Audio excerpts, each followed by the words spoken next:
नमस्कार दोस्तों, आप सभी का जो है ज्ञान तिलक आईएएस एकेडमी में स्वागत है। मैं रूपेश वर्मा आप सभी लोगों का जो है स्वागत करता हूं। दोस्तों, आज हम लोग का जो है संविधान का भाग 5 केंद्रीय कार्यपालिका अनुच्छेद 52 से 78 तक किए गए प्रावधान के अंतर्गत जो है पढ़ेंगे। तो दोस्तों, आज हम लोग का जो है इसमें टॉपिक होने वाला है राष्ट्रपति। राष्ट्रपति के बारे में हम पढ़ेंगे, केंद्रीय कार्यपालिका होता क्या है और राष्ट्रपति की जो है इसमें जो है क्या भूमिका होती है, पद क्या होता है, निर्वाचन कैसे होता है और निर्वाचन प्रक्रिया कैसे चलती है, और राष्ट्रपति के चुनाव से संबंधित जो विवाद होते हैं उससे उसका निपटारा कौन करता है, और उसकी पदावधि क्या होती है, शक्तियां क्या होते हैं, महाभियोग कैसे लगाया जाता है। इन सभी महत्वपूर्ण जो है बिंदुओं के बारे में हम लोग इसका विश्लेषण और अध्ययन करेंगे। तो दोस्तों, आइए हम लोग जो है पढ़ते हैं जो है केंद्रीय कार्यपालिका। तो केंद्रीय कार्यपालिका होता क्या है? जो केंद्रीय कार्यपालिका होता है इसमें जो है दो तरीके से कार्यपालिकाएं होते हैं, एक अस्थायी और एक अस्थायी कार्यपालिका होता है, जो मिलकर जो है नौकरशाह जो है होते हैं। और जबकि राजनीतिक कार्यपालिका में जो है राष्ट्रपति जो है होते हैं। राष्ट्रपति जो होते हैं ये नाम मात्र की कार्यपालिका होते हैं, जबकि वास्तविक कार्यपालिका जो होते हैं वो प्रधानमंत्री के नेतृत्व वाली मंत्रिपरिषद होते हैं। तो दोस्तों, हम इसको जो है देखते हैं। जो कार्यपालिका होती है इसमें अस्थायी, अस्थायी कार्यपालिका, और फिर इसमें जो है राजनीतिक कार्यपालिका,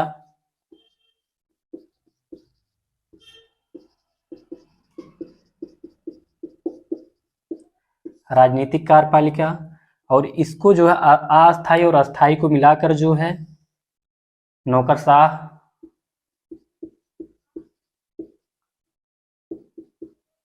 नौकरशाह। जबकि राजनीतिक कार्यपालिका में जो है इसमें नाम मात्र की कार्यपालिका, नाम मात्र की कार्यपालिका जो है कार्यपालिका राष्ट्रपति होता है, राष्ट्रपति होता है। जबकि वास्तविक कार्यपालिका,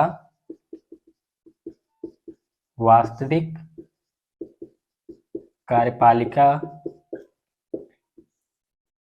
प्रधानमंत्री के नेतृत्व वाली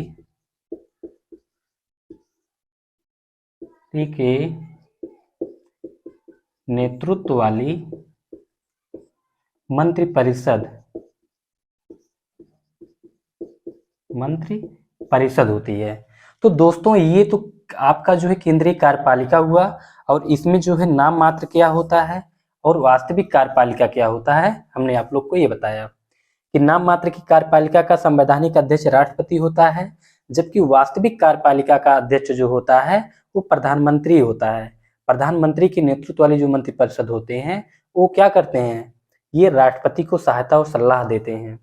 इसमें कहने का तात्पर्य यही है कि जो राष्ट्रपति होता है इसे जो है राष्ट्राध्यक्ष कहा जाता है, इसे राष्ट्राध्यक्ष, जबकि प्रधानमंत्री को जो है इसे शासनाध्यक्ष, शासनाध्यक्ष कहा जाता है। जो राष्ट्रपति जो होते हैं, राष्ट्रपति जो है कार्यपालिका की संवैधानिक जो है क्या होते हैं, प्रमुख होते हैं। कार्यपालिका की सभी शक्तियां जो होती हैं वो राष्ट्रपति में निहित होती हैं, लेकिन राष्ट्रपति इन शक्तियों का प्रयोग जो है अपने अधीन कह सकते हैं या प्रधानमंत्री के नेतृत्व वाली मंत्रिपरिषद की सहायता और सलाह से करते हैं। तो इस तौर पर जो है अगर हम इसका उदाहरण देख लेते हैं एग्जाम्पल के तौर पर कि क्या है, रथ। रथ जो है ये राष्ट्रपति हैं, राष्ट्रपति हैं। घोड़े कौन हैं, मंत्रिपरिषद हैं, मंत्रिपरिषद। और जो है सारथी जो है कौन है, प्रधानमंत्री है, प्रधानमंत्री। दोस्तों, हमारा कहने का मतलब ये है कि जो सारथी है मतलब जो घोड़े को भी और रथ को नियंत्रित कर रहा है वो प्रधानमंत्री है। मतलब वास्तविक शक्तियां किसमें है, किसके हाथ में है, प्रधानमंत्री के हाथ में है।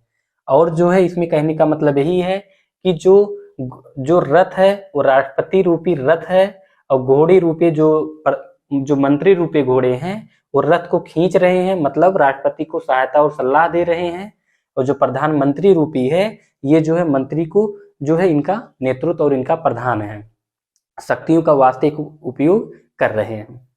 तो दोस्तों इस तरीके से जो है ये हमारा जो है कार्यपालिका जो है ये इतना इसका अर्थ को समझे हमने। और इसके बाद जो है इसमें देख सकते हैं कि राष्ट्रपति को जो है अलंकृत जो है भी मात्र कहा जाता है। क्या कहा जाता है? अलंकृत, अलंकृत मात्र। ये केवल जो है मतलब क्या है कि राजा की तरह जो मुकुट को धारण कर लिए, लेकिन वास्तविक शक्तियों का प्रयोग जो है खुद नहीं कर पाते हैं। तो ये चीज जो है हुआ। लेकिन अब इसमें हम देखते हैं कि राष्ट्रपति का जो है अनुच्छेद 52 से लेकर 78 तक राष्ट्रपति के बारे में।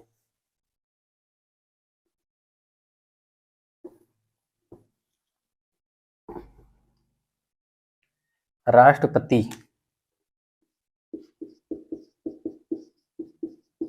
राष्ट्रपति 52 से 78 तक। तो दोस्तों अनुच्छेद जो है 52 के अंतर्गत जो है, अनुच्छेद 52 के अंतर्गत जो है राष्ट्रपति के पद का प्रावधान किया गया है। किसका? राष्ट्रपति के पद का।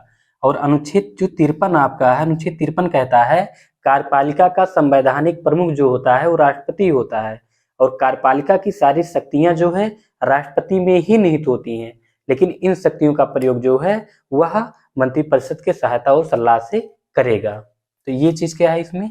कार्यपालिका शक्ति, कार्यपालिका शक्ति जो होगा संवैधानिक प्रमुख,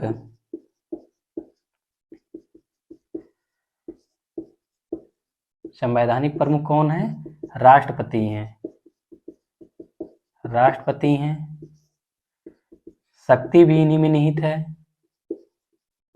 लेकिन प्रयोग कौन कर रहा है?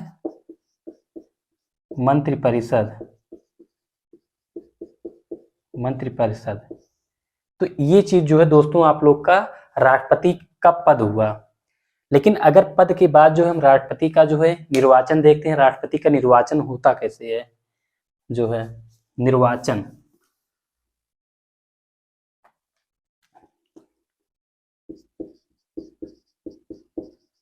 निर्वाचन, राष्ट्रपति का निर्वाचन, राष्ट्रपति का जो निर्वाचन होता है, अभी हम निर्वाचन की प्रक्रिया के भी बारे में देखेंगे। तो राष्ट्रपति का निर्वाचन जो है यह जो है जनता के द्वारा अप्रत्यक्ष रूप से होता है। अप्रत्यक्ष का मतलब जो है इसमें क्या होता है कि जनता पहले जो है एमपी और एमएलए को चुनती है, और यही एमपी और एमएलए जो निर्वाचित होते हैं यही राष्ट्रपति के चुनाव में जो है भागीदार बनते हैं, मतलब मतदान करते हैं। तो मतलब क्या है? जनता द्वारा अप्रत्यक्ष रूप से, अप्रत्यक्ष रूप से। अप्रत्यक्ष का मतलब क्या है? जनता पहले किसको चुनती है? एमपी और फिर MLA, member parliament to member of parliament, और जो है मेंबर लेजिस्लेटिव असेंबली, जो संसद और विधायक को जो है चुनती है। और यही निर्वाचित जो है, जो निर्वाचित होते हैं, यही निर्वाचित लोग जो है राष्ट्रपति के चुनाव में भाग लेते हैं। ये चीज। अब निर्वाचन तो हो गया, अब निर्वाचन के बाद योग्यता देखते हैं, राष्ट्रपति की क्या योग्यताएं होती हैं। राष्ट्रपति की योग्यताएं, कोई भी व्यक्ति राष्ट्रपति पद के लिए उम्मीदवार तभी बन सकता है जब वह भारत का नागरिक होगा, पागल, दिवालिया, सजा याफ्ता ना हो, और उसकी उम्र जो है 35 वर्ष पूरा कर चुका हो, लोकसभा का सदस्य बनने की योग्यता रखता हो, और उस व्यक्ति के नाम का या उस उम्मीदवार व्यक्ति के नाम का जो है 50 लोगों ने प्रस्तावक किया हो और 50 लोगों ने उसका अनुमोदन किया हो। पहले तो उम्मीदवार के लिए जो है 10 अनुमोदक और 10 प्रस्तावक हुआ करते थे, लेकिन अब जो है 85 से बढ़ाकर कर दिया गया है। और साथ ही साथ जो है वो जो उम्मीदवार व्यक्ति है वह निर्वाचन कार्यालय में जो है, निर्वाचन कार्यालय में 15,000 की जमानत राशि को भी जमा कर दिया हो। तो ऐसा व्यक्ति जो है राष्ट्रपति पद के लिए योग्य है। पहला क्या है इसमें? भारत का नागरिक, भारत का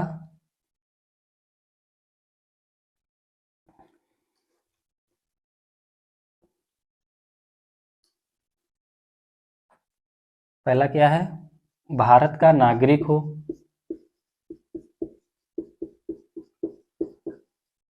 भारत का नागरिक हो, पागल दिवालिया,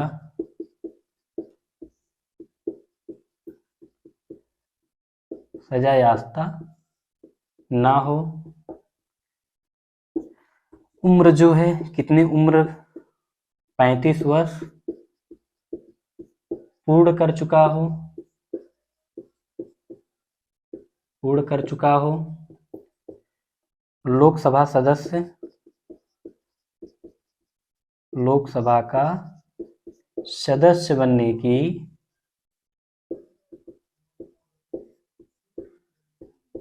योग्यता रखता हो, योग्यता रखता हो, और फिर जो है निर्वाचन कार्यालय में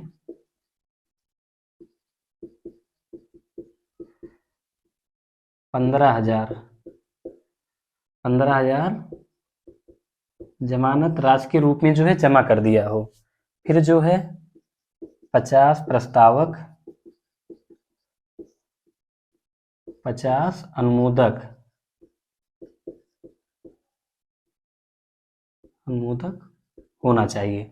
तो दोस्तों इस प्रकार जो है राष्ट्रपति पद के उम्मीदवार के लिए किसी व्यक्ति के पास जो है इतनी योग्यताएं होनी चाहिए, और ये क्वेश्चन जो है आपका सीधे सीधे प्रतियोगी परीक्षाओं में जो है पूछा गया है। तो इसके बाद जो है योग्यता हो गया। अब योग्यता के बाद जो है हम लोग ये देखते हैं कि राष्ट्रपति का जो है इसमें निर्वाचन मंडल में कौन शामिल होता है, राष्ट्रपति को कौन निर्वाचित कर सकता है। तो ये टॉपिक हम लोग देखते हैं योग्यता के बाद।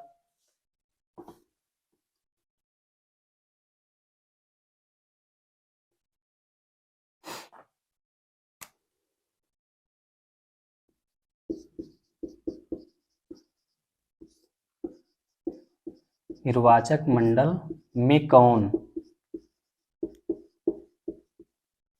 में कौन, अब इसमें जो है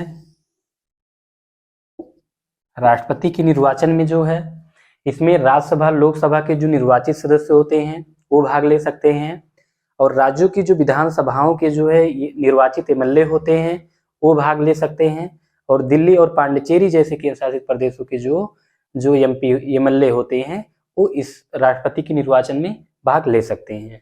तो इसमें जो है लोकसभा, राज्यसभा में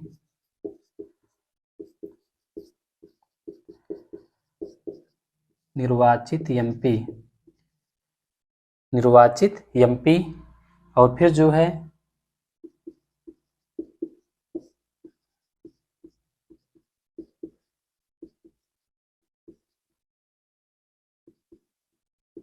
राज्यों की विधानसभाओं में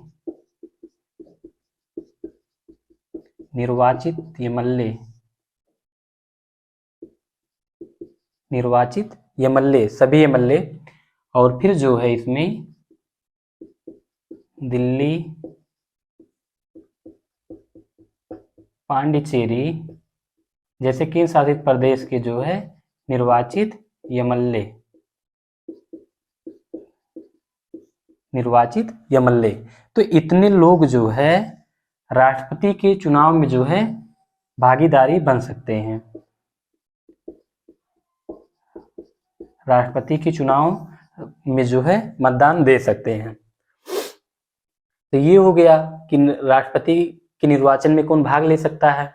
लेकिन इसके बाद जो है हम लोग देखेंगे कि राष्ट्रपति तो ये तो मत मूल्य ये तो हो गया निर्वाचक मंडल में कौन, लेकिन मत मूल्य कैसे निकाला जाता है, किसका मत मूल्य, एमपी का मत मूल्य कैसे निकाला जाएगा, एमएलए का मत मूल्य जो है कैसे निकाला जाएगा। और इस मत मूल्य की मतलब मत मूल्य का मतलब मत मतलब वोट, और उसका मूल्य मतलब जो इसका रुपए में गणना नहीं होता है मत मूल्य का। तो इसमें क्यों आवश्यकता होती है जो है मत मूल्य निकालने की।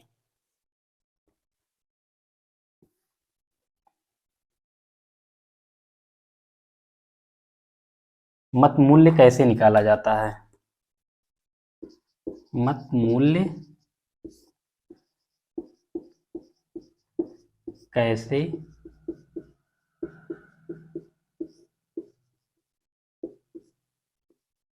कैसे निकाला जाता है? मतमूल्य जो है निकालने की आवश्यकता क्यों महसूस होती है? मतमूल्य निकालने की आवश्यकता इसलिए महसूस होती है क्योंकि सभी जो है एमपी मिलकर या सभी जो है सदस्य मिलकर जो है पूरे देश का प्रतिनिधित्व करते हैं और सभी जो है जो एमएलए होते हैं सभी राज्यों के निर्वाचित एमएलए मिलकर पूरे देश का प्रतिनिधित्व करते हैं। इसलिए एमपी का मतमूल्य एमएलए के मतमूल्य के बराबर होना चाहिए। तो इसमें एमएलए का मतमूल्य कैसे निकाला जाता है? एमएलए का मतमूल्य निकालने के लिए जो है राज्यों की कुल जनसंख्या कितनी है और बटे जो है इसमें राज्य में निर्वाचित विधायकों की संख्या कितनी है, फिर इसको जो है 1000 से भाग दे दिया जाता है और अगर शेष फल जो है 500 से अधिक आता है तो उसमें एक जोड़ दिया जाता है। तो इसमें क्या है, हम देखेंगे एमएलए का मतमूल्य, एमएलए का मतमूल्य। तो इसमें जो है सबसे पहले राज्यों की कुल जनसंख्या,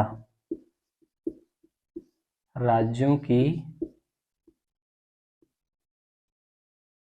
कुल संख्या या कुल जनसंख्या कितनी है और फिर जो है राज्यों में निर्वाचित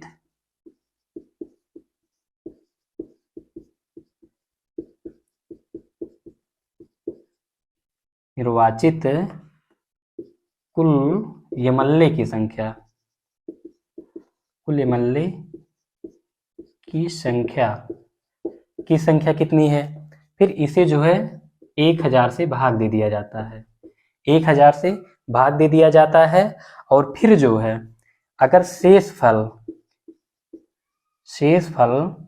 500 से अधिक आता है, 500 से अधिक आता है तो भागफल में जो है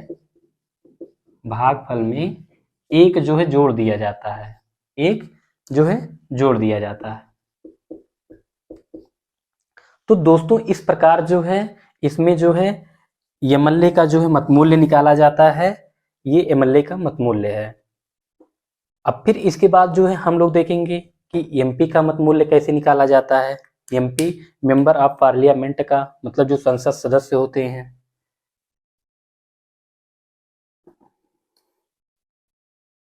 एमपी का सारा क्वेश्चन पूछा गया एग्जाम में, एमपी का मतमूल्य, एमपी का मतमूल्य निकालने के लिए जो है हम लोग को इसमें जो है राज्यों की विधानसभाओं में निर्वाचित सभी जो है विधायकों की संख्या या एमएलए की संख्या कितनी है बटे जो है सभी सदस्यों की संख्या कितनी है, एमपी की कुल संख्या कितनी है, मतलब सभी निर्वाचित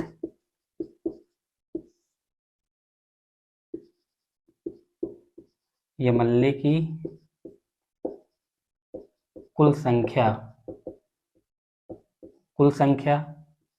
और फिर जो है सभी निर्वाचित एमपी की कुल संख्या, कुल संख्या कितनी है और फिर जो है इसी को भागे 1000, इसी को 1000 से जो है भाग दे दिया जाता है।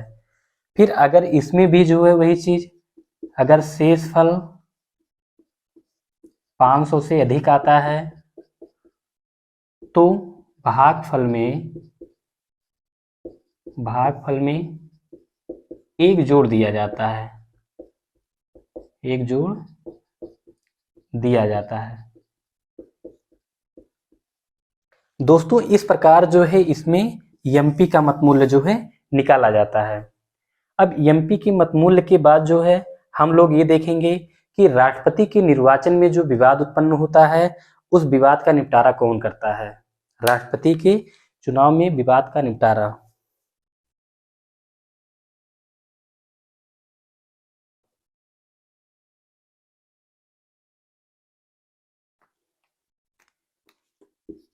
चुनाव में या देख लेते हैं राष्ट्रपति की निर्वाचन प्रक्रिया क्या होती है, इसको देख लेते हैं। राष्ट्रपति की निर्वाचन प्रक्रिया, राष्ट्रपति की निर्वाचन प्रक्रिया कैसे चलती है।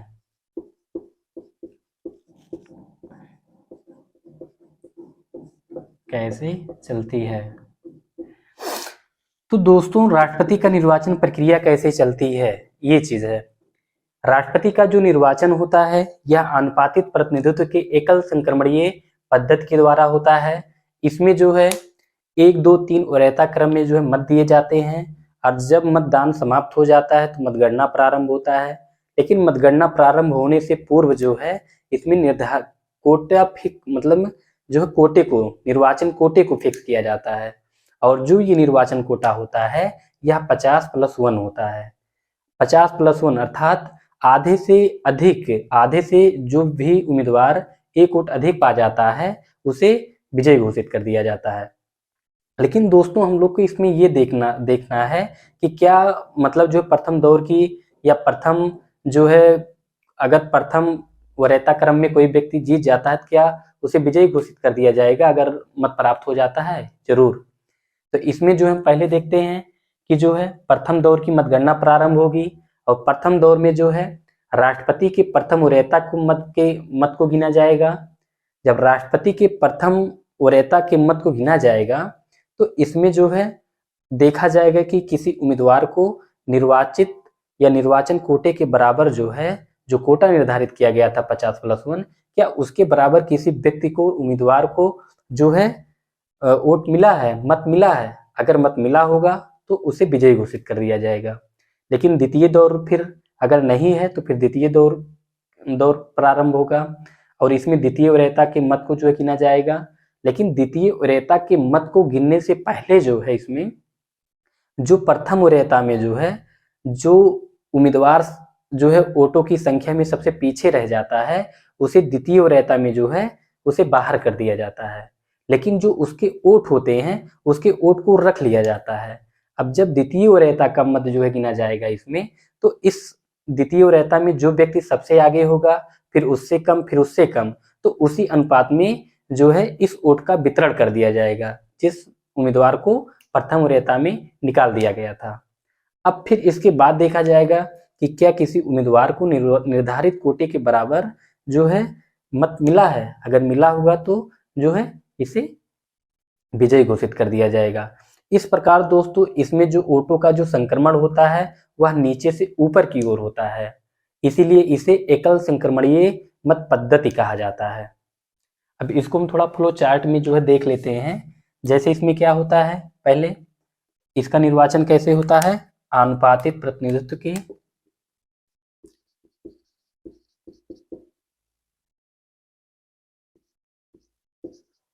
अनुपातित प्रतिनिधित्व के एकल संक्रमणीय पद्धति द्वारा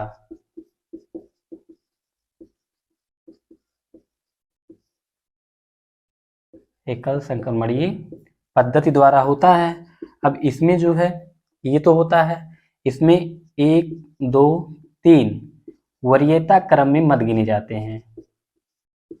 वरीयता क्रम में जो है मत दिए जाते हैं।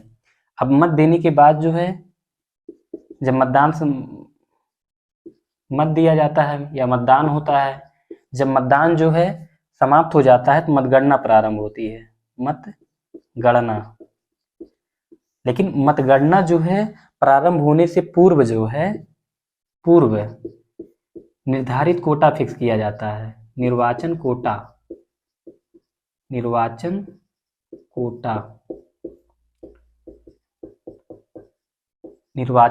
कोटे को फिक्स किया जाता है और निर्वाचन कोटे को फिक्स करने के बाद जो है जिस व्यक्ति को 50+1 वोट मिल जाता है उसे विजयी घोषित कर दिया जाता है। लेकिन अगर नहीं मिलता है तो फिर उसे जो है प्रथम दौर की मतगणना प्रारंभ होगी। इसमें प्रथम दौर जो है प्रारंभ होगा मतगणना और इसमें जो है प्रथम वरीयता के मत गिने जाते हैं। प्रथम वरीयता के मत गिने जाएंगे और इसमें जो है अगर व्यक्ति को 50+1 जो है निर्वाचन कोटा प्राप्त हो जाता है तो उसे विजयी घोषित कर दिया जाएगा। लेकिन इसमें प्रथम दौर में जो व्यक्ति सबसे पीछे होता है, जो उम्मीदवार सबसे पीछे होता है वोटों की संख्या में, उसे यहाँ बाहर कर दिया जाता है, लेकिन उसके वोट को यहाँ पर रख लिया जाएगा। जब वोट को रख लिया जाता है तो द्वितीय दौर की मतगणना शुरू होगी। द्वितीय दौर की मतगणना, तो इसमें जो है द्वितीय वरीयता के मत गिने जाते हैं। वरीयता के मत, अब द्वितीय वरीयता का जब मत गिना जाता है और प्रथम वरीयता में जिस उम्मीदवार को बाहर निकाला गया रहता है उसके मत को जो है द्वितीय वरीयता के मत में गिन लिया जाता है। अगर इसमें किसी व्यक्ति को, उम्मीदवार को निर्धारित कोटे के बराबर जो है अगर मत प्राप्त हो जाता है तो उसे विजयी घोषित कर दिया जाता है। लेकिन इसमें भी यह देखा जाता है कि वोटों का जो संक्रमण होता है नीचे से ऊपर होता है। संक्रमण, वोटों का संक्रमण, वोटों का संक्रमण जो होता है वो नीचे से ऊपर की ओर होता है। इसी को ही एकल संक्रमणीय पद्धति कहा जाता है। इसी को एकल संक्रमणीय पद्धति कहा जाता है। तो दोस्तों इस प्रकार जो है ये राष्ट्रपति का जो है निर्वाचन जो है होता है। ये क्वेश्चन जो है सीधे सीधे पूछा गया, राष्ट्रपति का निर्वाचन कैसे होता है ये चीज, और फिर जो है मतगणना और एकल संक्रमणीय। तो इसके बाद दोस्तों हम लोग देखते हैं कुछ राष्ट्रपति की झलकियां क्या होती हैं। राष्ट्रपति की झलकियों में जैसे बीबी गिर जो है ऐसे राष्ट्रपति थे जो निर्दलीय चुनाव लड़े और जीते, और ये जो है राष्ट्रपति बनने से पहले एक मजदूर नेता हुआ करते थे, ये गैर कांग्रेसी थे। जबकि नीलम संजीवा रेड्डी जो है ऐसे राष्ट्रपति हुए हैं भारत के जो एक बार चुनाव हार गए और दूसरी बार जो है निर्विरोध में चुनाव जीत गए। लेकिन अगर डॉक्टर राजेंद्र प्रसाद जी को अगर देखा जाएगा तो ये क्या थे, ये राष्ट्रपति बनने से पहले जो है कृषि मंत्री हुआ करते थे। लेकिन जो है अगर 24 जनवरी 1950 को भी जो है इसमें जोड़ लिया जाता है जब संविधान सभा के द्वारा इन्हें राष्ट्रपति बनाया गया था, तो ये कुल मिलाकर 3 बार राष्ट्रपति बन चुके हैं। तो इसके बारे में जो हम देख लेते हैं।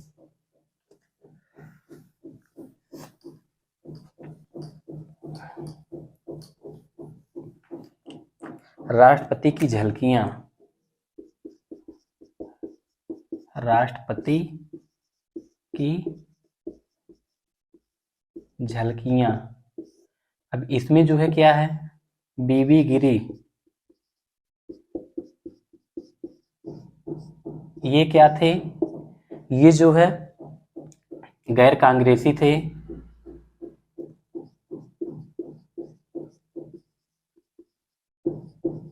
गैर कांग्रेसी थे और फिर जो है मजदूर नेता थे। मजदूर नेता थे और फिर जो है राष्ट्रपति चुनाव जीते, राष्ट्रपति बने। और फिर इसके राष्ट्रपति जो बने ये निर्दलीय चुनाव लड़े थे, निर्दलीय चुनाव जीते। इस प्रकार जो है इनके संदर्भ में जो है 3-4 विशेषताएं हैं। गैर कांग्रेसी थे, मजदूर नेता थे और राष्ट्रपति बने और निर्दलीय। तो राष्ट्रपति बनने से पहले ये मजदूर नेता थे और गैर कांग्रेसी थे और फिर निर्दलीय चुनाव जो है ये जीते थे। लेकिन इसके बाद जो है नीलम संजीवा रेड्डी, नीलम संजीवा रेड्डी, नीलम संजीवा रेड्डी ये जो है एक बार चुनाव हारे, एक बार इन्हें हार का सामना करना पड़ा और फिर दूसरी बार जो है, दूसरी बार ये निर्विरोध जीत गए।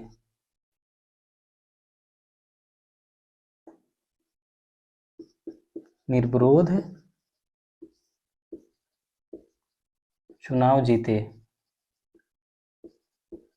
इस प्रकार दोस्तों जो है इनकी 2 विशेषताएं हैं नीलम संजीवा रेड्डी के बारे में। और जो है अगर डॉक्टर राजेंद्र प्रसाद को देखा जाएगा, डॉक्टर राजेंद्र प्रसाद 24 जनवरी 1950 को जो है संविधान सभा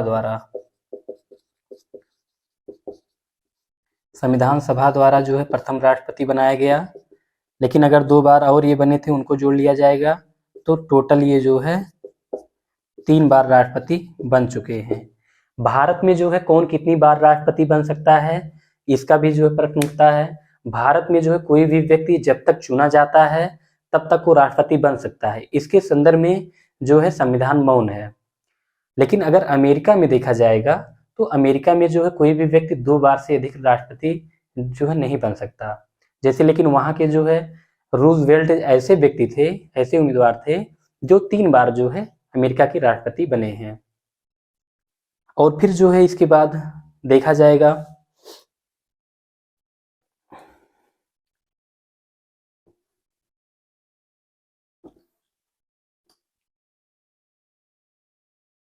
रूजवेल्ट कितनी बार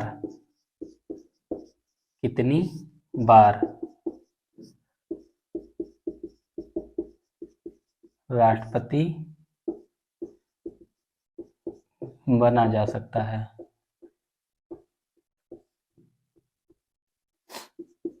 भारत में देखा जाएगा, भारत में तो इसमें संविधान मौन है। मौन का तात्पर्य जो है यहाँ पर जो जितनी बार चुना जाता है,